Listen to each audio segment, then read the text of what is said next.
Welcome to the Real Estate Espresso Podcast, your morning shot of what's new in the world of real estate investing. I'm your host, Victor Menashe. On today's show, we're talking about pragmatism. It's easy as real estate investors to be idealistic and come up with solutions that are innovative and best in class. But on today's show, we're talking about a number of examples where complexity or cost often force a simpler solution. In our first example, we're talking about a commercial property that will house a restaurant. In commercial applications, we know that garbage containers that are recessed into the ground have several advantages. Number one, they're barely visible at the surface. And number two, they control smells much better. And finally, number three, they can hold more volume than an above-ground solution. Today, we learned that if we need to dig a hole to semi-submerge these trash bins, we will need an environmental assessment and an archeologist to oversee the excavation.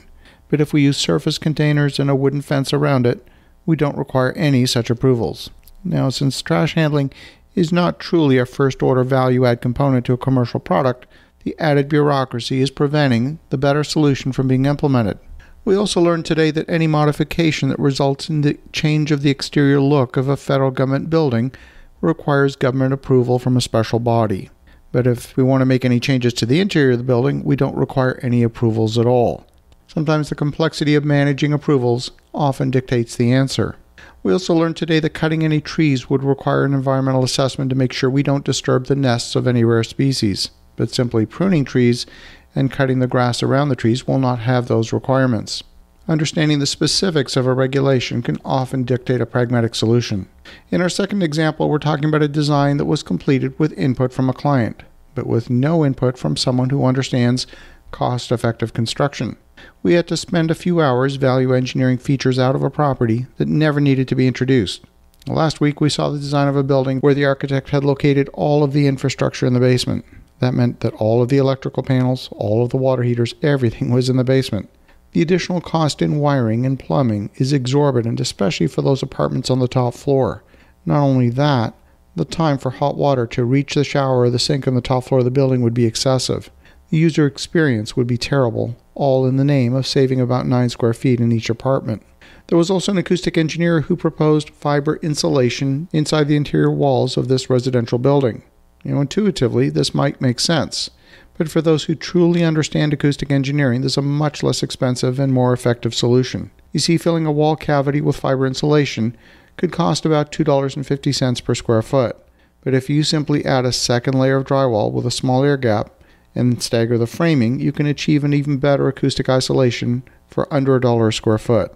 And when you multiply the savings across a few hundred units, the dollar savings are substantial. We're sourcing windows for several projects. The architect called for several large windows and large opening glass doors with a transom window above the door. Well, it turns out that most window suppliers have a size limitation. A size limitation is not a manufacturing limit, but a transportation issue. You see, very few window installers have a truck that can handle a window assembly that's larger than 10 feet in any one dimension. Rather than forcing the problem onto the installers, the manufacturers simply refuse to manufacture a window assembly larger than 10 feet in size. If you want a larger than 10-foot window, you'll have to assemble it on site or purchase multiple smaller windows. There are a few specialty suppliers that can do custom production runs to suit anything you want, but you'll pay the premium for those extra large windows. Or maybe pragmatism takes hold and a minor redesign of the window openings and specifications would save both the effort and cost of a specialty item that can't be easily procured. In a third example, we had a subcontractor propose a labor-saving product. In this case, they were suggesting that we purchase a single product that combines the exterior sheathing, a layer of rigid foam insulation, and a moisture barrier all in one product. But in this case, the insulation is on the inside of the sheathing, so it's not as strong structurally as the more conventional wall assembly, made up of the 3 discrete products.